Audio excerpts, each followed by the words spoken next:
Hello and welcome to the My Land, My Choice podcast by Hunters for Hunters.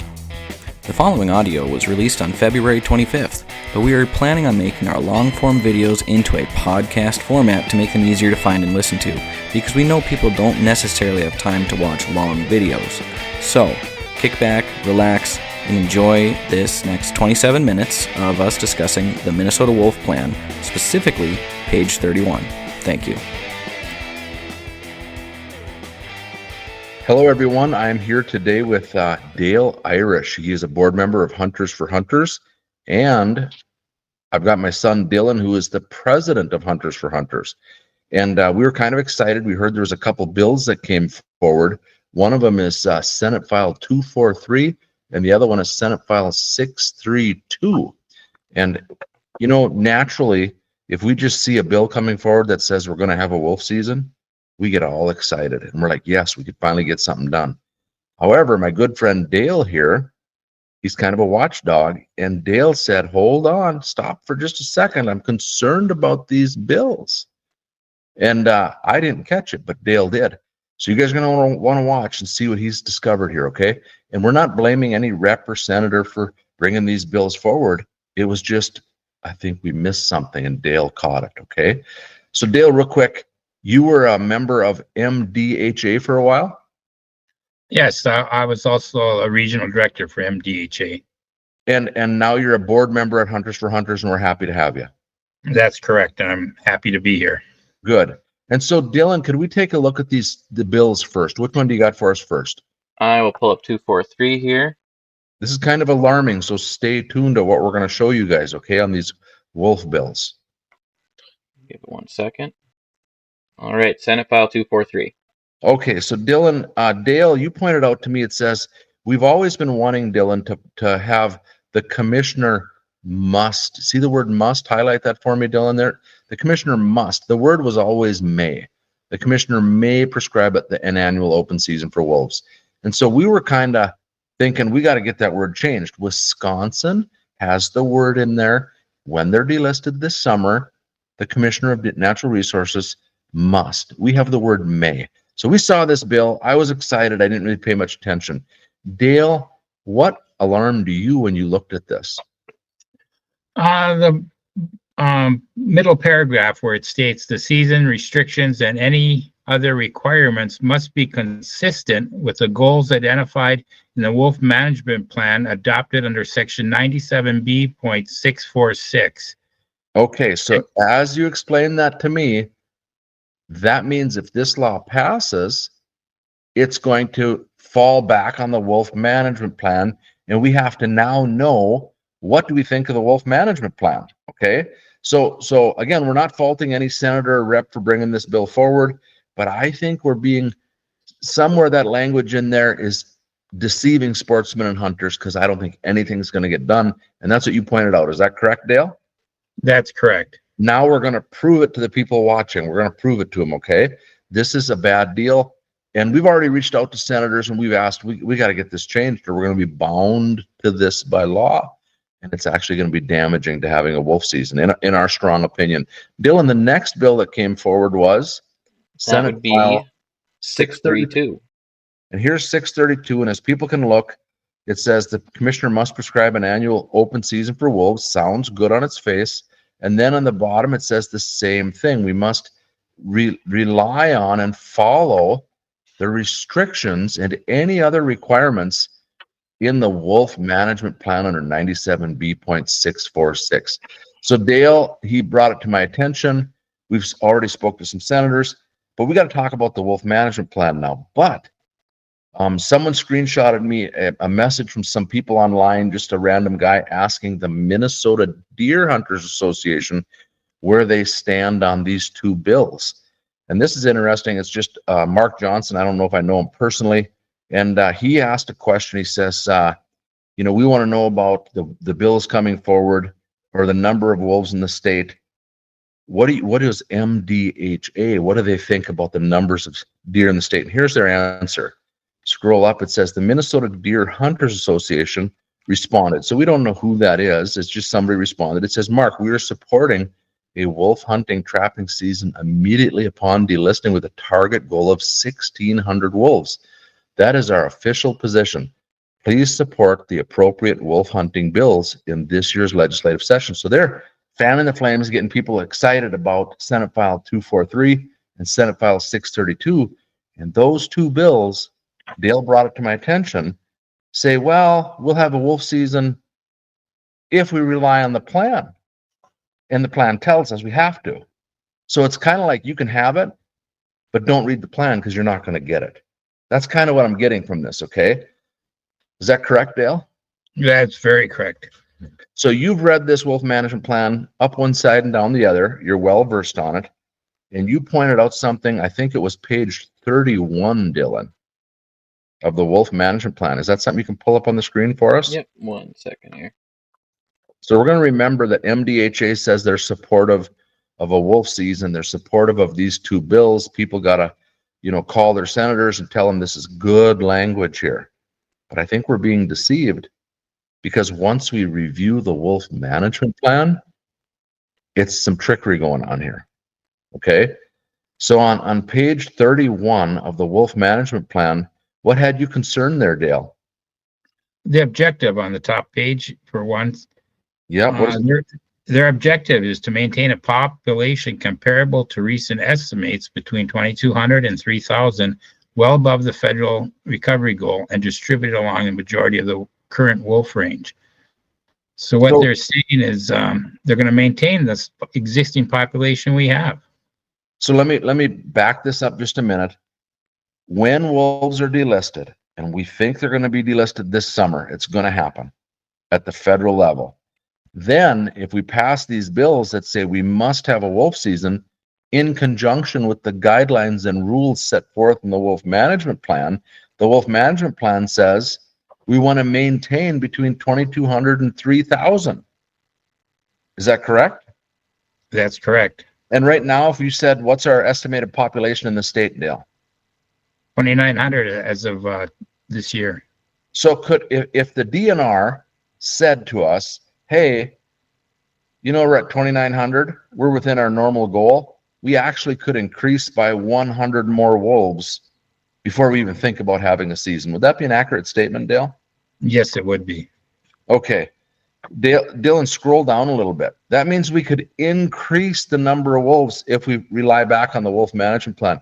The previous two statutes that I discussed said we got to rely on the wolf management plan. Okay.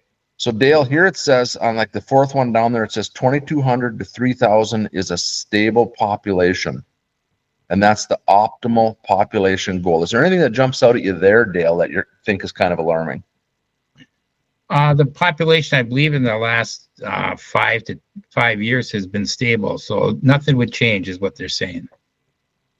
So if wolves get delisted and they fall back on this plan, according to the new statutes bills that are being put forth, we may not even have a season, even though the word we've been screaming about, we must change the word may have a season to must have a season. It doesn't mean anything, does it? Correct. Wow. That's crazy. So we had a congressional hearing I think it was in Sandstone, Minnesota, Dale, and Harriet Hagman came from Wyoming, and she talked quite a bit about the wolf management plan. And you're pretty knowledgeable about that plan. You've studied it, you've read it, and we're going to play a clip. We're going to ask everybody to watch and listen to what she says about this wolf management plan that these two statutes are going to redirect us back to and have us comply with. Anything jump out at you, Dale, before we watch it when he's getting it ready here? No, I just wanted to remind everybody that U.S. Representative Harriet Hagman is a highly respected attorney and advocate for the Wyoming wolf management plan. So she is well versed on wolf management. And at some point, Dale, when we were getting ready for this, she made a comment, and I can't find it. And I don't know if it was at this hearing or where it was, but it's somewhere she said the number of 2,200 to 3,000, that's double what the feds have recommended. I can't imagine that 400 wolves wouldn't be enough for your state. You remember she said that somewhere? I believe she did mention the word 400. She says she can't believe the number of wolves that we're estimated to have right here in the state. And the DNR is telling us 2,900, but nobody believes that number anyway. People, stay tuned, listen to what she says, and then we're going to talk about what she says. Dylan, go ahead. Will be able to manage to retain some wolves on the landscape? Well, I've spent quite a bit of time in preparing for this hearing today, reviewing your Minnesota Wolf Management Plan dated 2023 to 2032, put out by the Department of Natural Resources. And if you go to page 9, it actually states that although this plan was developed in response to federal action, the 2001 plan, which was the predecessor to this, has guided wolf management through multiple ESA listing and delisting decisions. In other words, it's the state of Minnesota that manages wolves right now. And I think a lot of people don't realize is that it is the states that are primarily responsible for managing our wildlife. In reviewing this plan, one of the things that shocked me was that I learned that the federal government, the Fish and Wildlife Service's recovery goals for the wolf in Minnesota was 1,200 to 1,400 wolves by 2001. But current estimates of the population show that there are more than double that number in the state of Minnesota. And as has been testified today, it's probably much higher than that. And that number has stabilized over the last several decades. In other words, the wolf population in Minnesota is stabilized. So as I read this plan, I think one of the things that struck me, especially in light of the fact that this and its predecessor are how wolves are managed in Minnesota, I kind of see why there's the problem. And I think that the problem stems from the way that wolves are viewed. One of the things that struck me is that there's an awful lot of discussion in this report or this plan about how we're going to incorporate diverse views. We're going to make sure that everybody has a seat at the table. We're going to make sure that we're doing an awful lot of talking. We care a lot about diverse human values. We talk a lot about diversity in here. But there are things that I don't see is there's very little data. There's very little science. There's very little metrics by which we can determine whether wolf management is actually being effective or not. There's almost no discussion whatsoever as to the impact on our other wildlife, on livestock. I turn to page 8 of this report and it says, this is the vision for wolves and this is how we're going to determine wolf conservation. It says, they're going to look at the best available ecological, social, and cultural knowledge will inform wolf conservation.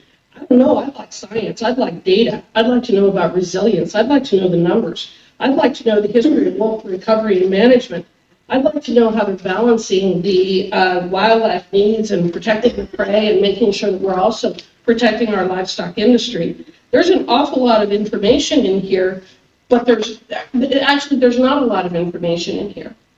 I wouldn't even call this a wolf management plan. I would call it, we're going to protect wolves at the cost and expense of everything else plan.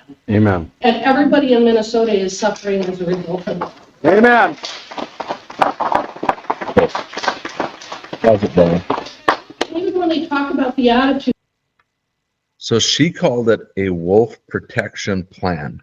A wolf protection plan is what she called it. Do we lose Dale there? His internet might have froze, but he'll come back. There he's back. So she called it a wolf protection plan, Dale. And so you've studied that. And I have a question for you.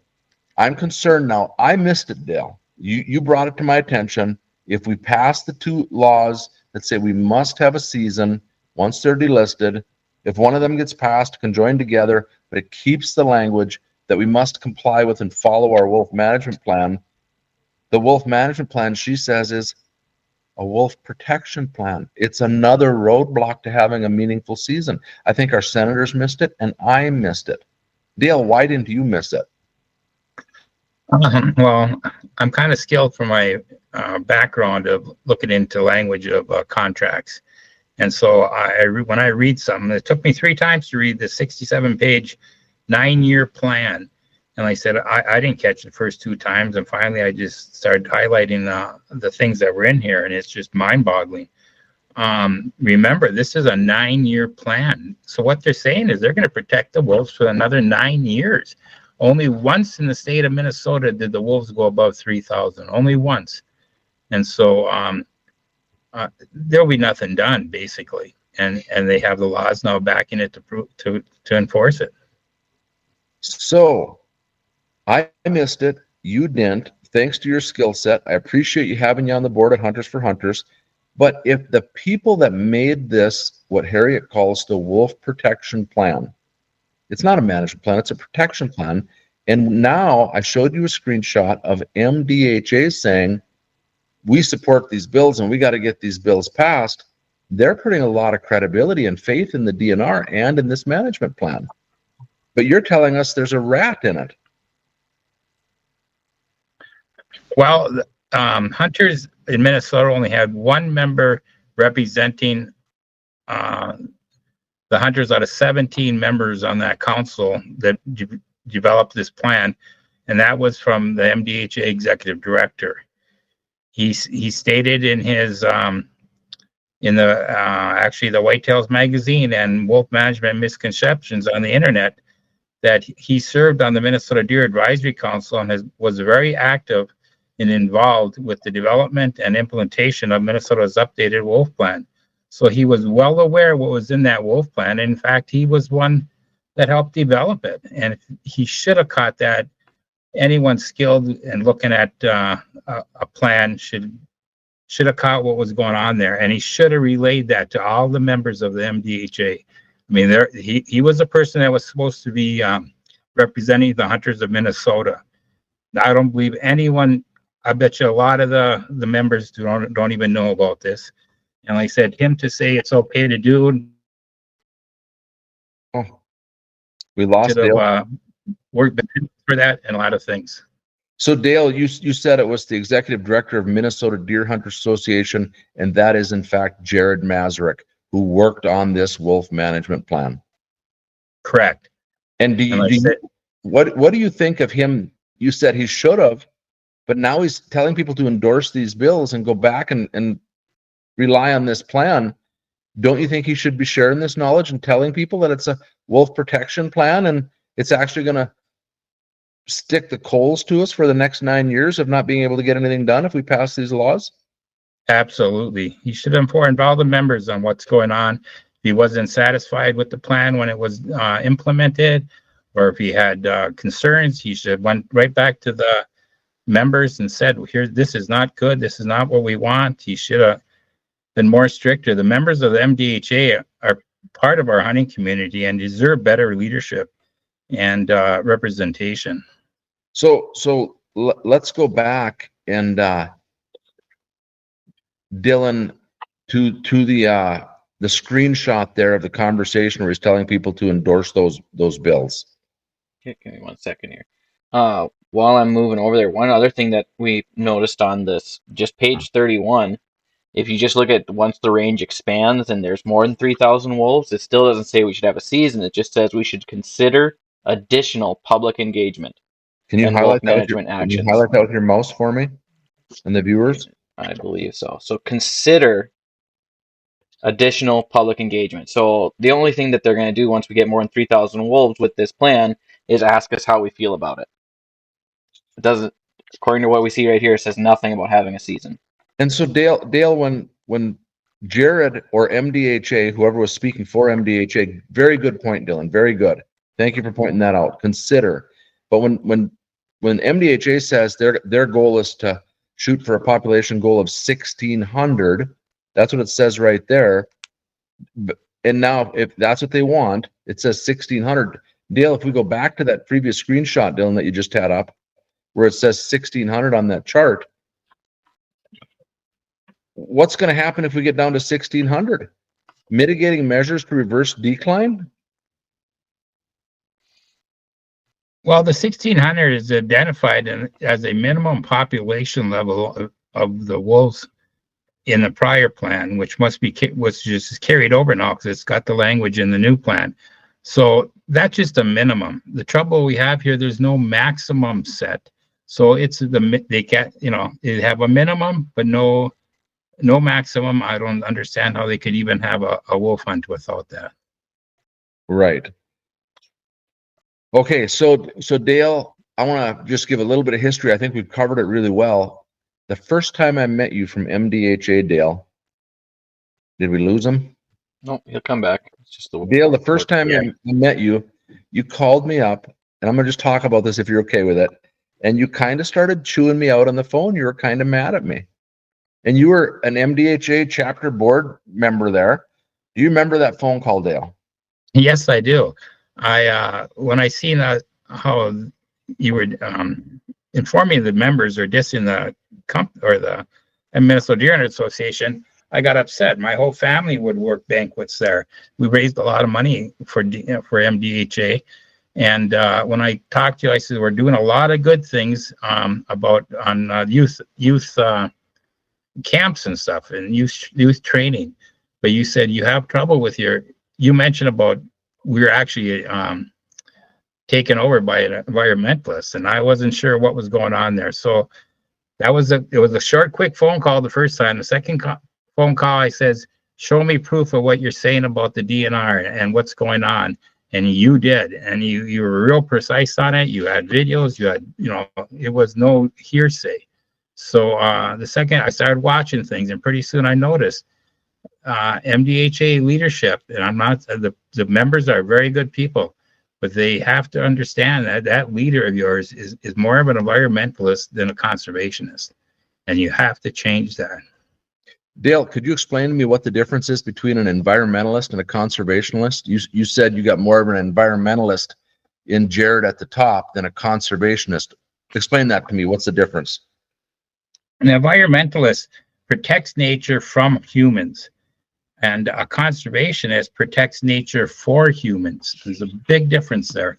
And what we're noticing is the groups like Center of Diversification, U.S. Humane Society, and the Howling for Wolves, they're more important. They're more involved with protecting the nature to keep humans away than the other way around.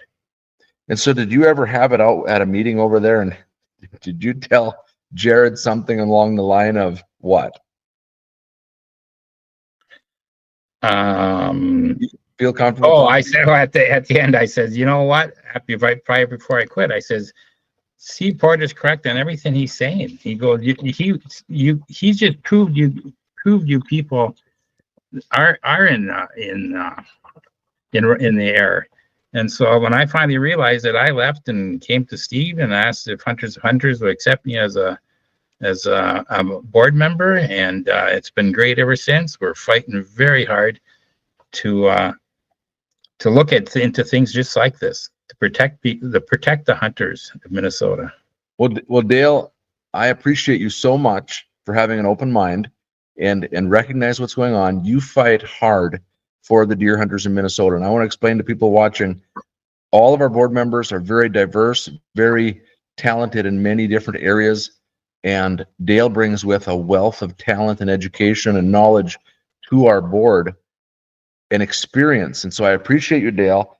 And Dale's a volunteer, Dylan's a volunteer, I'm a volunteer. And so you guys, if we want to grow our voice, we need people to go to our website, pop it up for us if you can, Dylan. We need your membership. It's $35 a year. We're fighting for you guys. Dale spent all day working on this podcast today. I know for a fact he did, because I was talking to you about 8:30 in the morning. We were on a conference call gearing up for tonight. He's got all the numbers fresh in his head. He knows what he's talking about. He's not deceived. But all of our work means nothing. We need to keep growing and growing and growing and create a voice for everybody. So go to Hunters for Hunters, click on membership, and sign up. It's $35. But what do you get for that $35 for a single plan? What do you get? You get update emails on legislative stuff coming towards you. We're trying to do a good job keeping you knowledgeable and up to date on things that are happening concerning you as a sportsman. And we're doing it as volunteers. So please consider signing up. We'd appreciate hearing from you. If you have signed up and you haven't got our emails, you know what that means? That means that when you wrote down your email address, we couldn't read it. And we're sending it to an unknown account.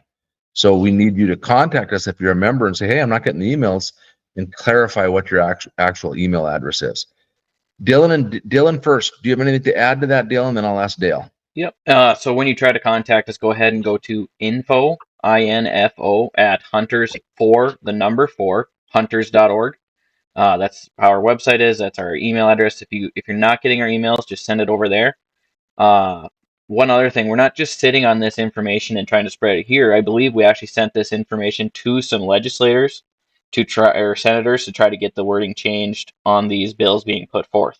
So we're working on a lot of facets here.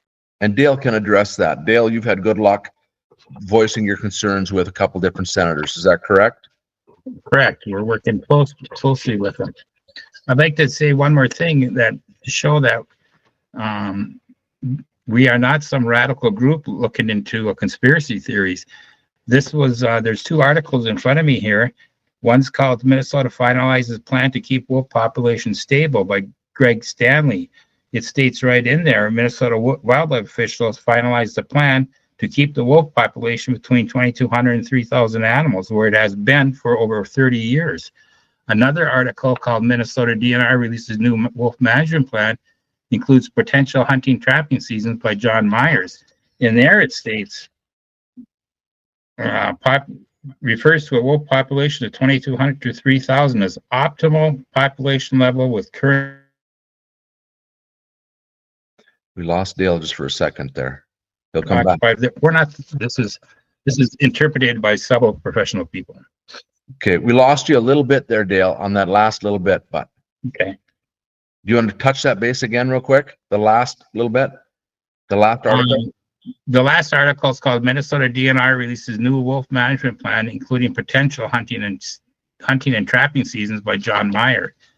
Inside this, his article states the plan refers to a wolf management population between 2,200 and 3,000 as the optimal population level with current occupied wolf range. So like I said, we're not making this up. This is the goal of this wolf management plan, which is basically nothing. So ideally, the representatives and senators that you and I are talking to, they agree that we should take that language out, and they're going to strike it and try to move forward. We're not saying anything is going to pass, but I smell a rat when I see the leader of an outdoor organization saying, let's get these bills passed, and then wink, wink, nod, nod. That is actually a death trap for our hunting heritage for the next 9 years, because the DNR can decide, well, we must have a season if it violates the plan, but it'll never violate the plan because we haven't gone over 3,000. And like Dylan pointed out, even if it goes over 3,000, the word is we may consider having a season. So that's kind of a terrible deal to push forward. Anyway, everybody, I hope you enjoyed this podcast. Let us know your questions, thoughts, concerns, and together we do have a voice. Thanks for listening. Thank you, guys. Thank you. Thank you for listening to another episode of My Land, My Choice by Hunters for Hunters. Hunters for Hunters is a 501c4 nonprofit organization working for hunters and landowners' rights against governmental overreach. If you would like to learn more about Hunters for Hunters, please go to huntersforhunters.org. If you would like to support Hunters for Hunters and their mission, there are two ways you can do that. You can become a member to receive updates from Hunters for Hunters right in your email inbox, or you can donate. Both of these options can be found on our website on the memberships page. Again, that's huntersforhunters.org. Thank you for listening and stay tuned for more updates. If you have any questions, please email us at info@huntersforhunters.org. That's info@hunters, the number 4, hunters.org. Thank you.